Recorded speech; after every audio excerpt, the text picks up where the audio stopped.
Oi, gente, tudo bem? Roberta Cirne aqui. E hoje a gente vai terminar o livro de Gilberto Freire, né? Que ele fala algumas assombrações do Teatro Santa Isabel. E eu vou ler um pouco do meu site para vocês. Baseado na obra dele, eu compus algum texto e coloquei no site. Eu vou ler para vocês a parte que eu falo sobre as assombrações do Teatro de Santa Isabel, certo?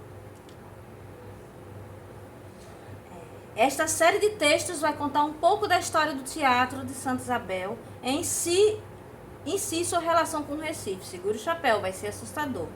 O vento gelado perpassa então as fileiras de cadeiras, as frisas e os camarotes. Um grito assustador e assombrado enfim se ouve no proscênio. A orquestra invisível toca por certo para a bailarina de olhos fundos. Bem-vindos ao terror de aparições que habitam o Teatro de Santa Isabel no Recife. Primeiramente, muitas histórias foram relatadas a respeito dos monstros e aparições que literalmente fazem palco no Teatro de Santa Isabel. Inaugurado em 1850, o teatro enfim veio para suprir a necessidade de uma casa de shows de porte no Recife. Em 1869, porém, sofreu um incêndio horrível que o destruiu completamente. Este evento tétrico por si só já dá um clima de medo ao lugar. Eram já 4 horas da tarde e o convento de São Francisco tocou seu sino. Pelo então antigo código dos sineiros, 5 badaladas. Fogo no Recife, 6 em Santo Antônio, 7 em São José. O sino tocou 6. Era Santo Antônio. Era de fato o Santa Isabel. O teatro então queimou até o chão. Ou coincidência ou não, a peça em cartaz na véspera fora Fausto de Goethe, e possivelmente um aparelho utilizado para efeitos de fogo infernal e que fora deixado no camarim da prima-dona ocasionou o sinistro. Após esse fato e a reconstituição do teatro em 1876, muitos outros contos do teatro surgiram. Os antigos funcionários de então relataram que a horas mortas ouviam aplausos, cantos e vozes de uma plateia invisível. O piano de fato tocava, assombrado, e o sol era espectral. Uma bailarina fantasmagórica bailava no palco o balé do umbral entre a vida e a morte. Também foi vista uma dama espectral, não se sabe se em trajes de soirée ou austeros, mas de tempos antigos.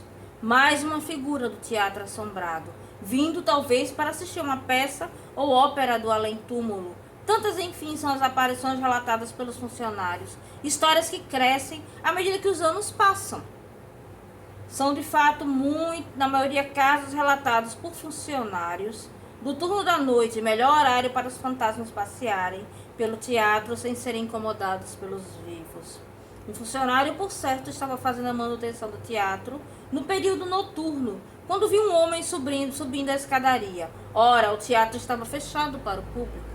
Ainda ouvindo o ressoar dos passos do tal homem na escada, correu então o funcionário para pedir que saísse. Obviamente, o homem sumira, era fantasma. Do mesmo modo, uma senhora que trabalhou no teatro falou que certa vez ficou presa no banheiro com uma etérea mulher loura, de olhos cavos e algodão nas narinas. A aparição ficou bem na frente da porta de saída, e a pobre faxineira certamente não conseguia sequer gritar por socorro. Do jeito que ela apareceu, sumiu. Que o Teatro de Santa Isabel é assombrado, não restam dúvidas. Todas as noites, a companhia fantasmagórica apresenta suas peças e números de dança para quaisquer desavisados que tiveram o azar de frequentarem seu salão, seus camarotes ou seu palco. Bom, esse daqui foi um texto que eu criei e coloquei no site do Sombras do Recife. E fala basicamente todas as assombrações, ou algumas das assombrações mais famosas do Teatro de Santa Isabel.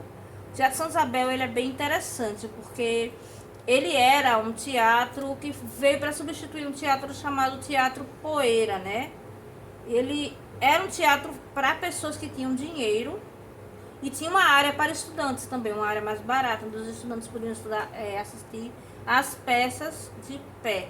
A primeira peça que foi levada no Teatro Santa Isabel foi uma peça chamada O Pajem de Aljubarota, que é uma peça portuguesa, né?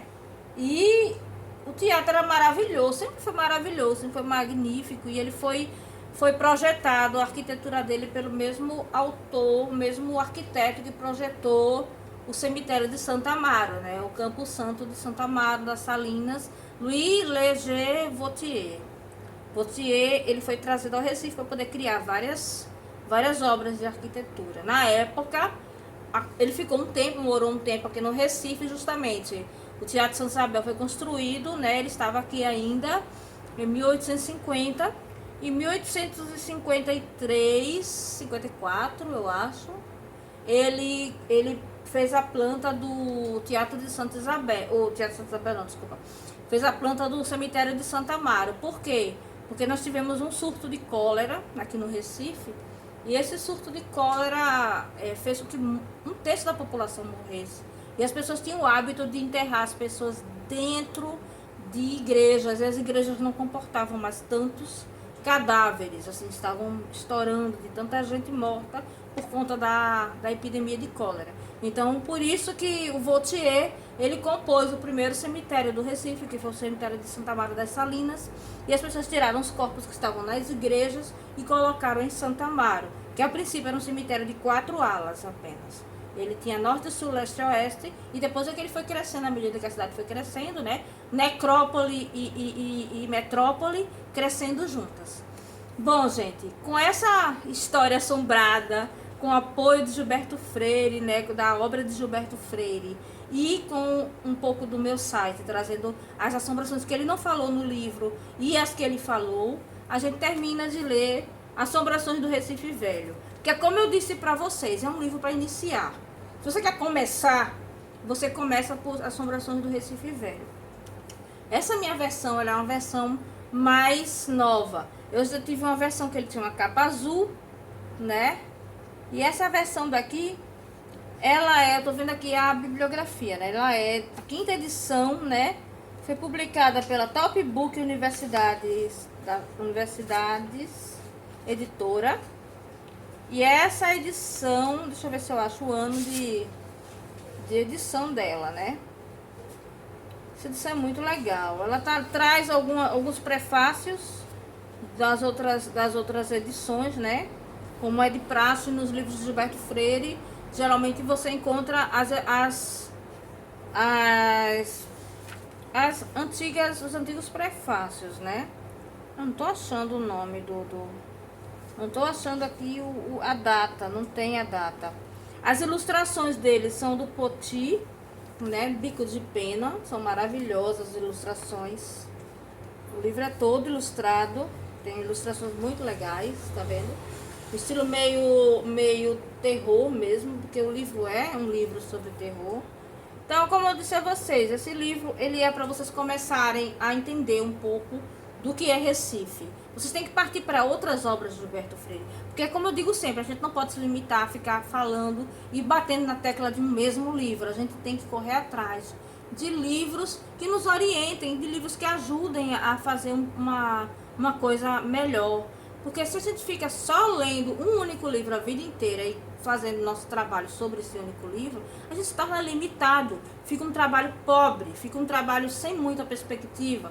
E como eu tive que fazer pesquisa desde muito cedo para poder escrever minhas histórias, eu tenho uma bibliografia grande a respeito disso e a respeito de Gilberto Freire também. Gilberto Freire tem outros livros maravilhosos, tem Nordeste, tem Açúcar, tem Recife Sim, Recife Não, tem Guia Histórico e Sentimental da Cidade do Recife, volume 1, Guia Histórico e Sentimental da Cidade de Olinda, que é o volume 2, né, o segundo Guia Histórico e Sentimental da Cidade de Olinda. Quem quiser ler os livros dele que são considerados uma bibliografia básica, tem um livro sobre usos e costumes de vestuário, tem o Sobrados e Mucambos, tem Casa Grande e Senzala. Então você não pode se limitar simplesmente a ler apenas Assombrações do Recife Velho pela vida inteira e achar que você está sabendo de tudo sobre assombrações para sair por aí falando a respeito. Então a gente tem que ter muito cuidado com isso, porque esse livro é um livro para começar, é um livro para iniciar no conhecimento a respeito de assombrações e mesmo dos usos e costumes da cidade do Recife. A partir do próximo episódio, eu vou fazer uma coisa que eu vou mudar um pouco o assunto. Então a gente vai, quer dizer, não vou mudar logo de assunto, eu vou fazer uma nova série de vídeo chamado Estante Viva. Por quê? Porque a estante daqui de casa, ela é uma estante que ela não é uma estante assombrada. Ela está viva porque ela está em constante movimentação. Inclusive, ela fica aqui ao lado da minha mesa de trabalho, porque sempre que eu preciso, eu pego um livro e consulto o material que eu preciso. Como eu já li todos, eu sei basicamente do que eu estou precisando. Às vezes eu tenho uma certa confusão, porque a gente, quando pesquisa muitos livros de uma vez, termina confundindo um autor com o outro, né? Ou então um volume de um autor com outro volume de outro livro do autor. Aí a gente tem que procurar, tem que ter um pouco de paciência, mas eu vou trazer a vocês pouco a pouco. A partir do próximo episódio, a gente já vai fazendo uma transposição de assuntos para que vocês conheçam a obra de vários autores, a literatura e vários autores da sociologia e antropologia pernambucanas, que trabalham o assunto com muita propriedade. Então, até a próxima, minha gente. Eu espero que vocês tenham gostado dessa série de leituras de Gilberto Freire. E no próximo a gente já vai mudando, vai trazendo coisas novas, porque eu quero sempre estar trazendo coisas para vocês que eu acho que são pertinentes. Eu acho que vocês vão gostar, certo? Um beijo e até a próxima.